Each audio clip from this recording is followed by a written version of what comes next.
My name is Daniel Thomas.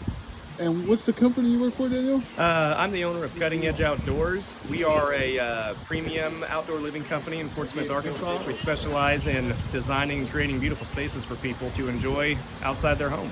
I've been listening to the podcast for about 6 years, and a friend of mine told me about it and started listening to it, and then I downloaded one of Clay's books, and then next thing I know, they called me and invited me to the conference, and that was years ago, and I've been 5 times now, I think. Oh, it's great. I left a review earlier online, and basically the way I see it is, before, first time I came, I was in a place where I really wanted to figure out how to grow my business. And I came, I learned, I kept coming, and I kept applying, and I grew 1,000% over 3 years.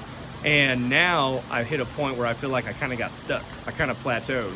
And so I thought, okay, I feel like I'm starting to spin my tires after these years of such great growth. So now I need to go back and figure out what I need to do to get unstuck. And very excited to go home and start putting in the work again.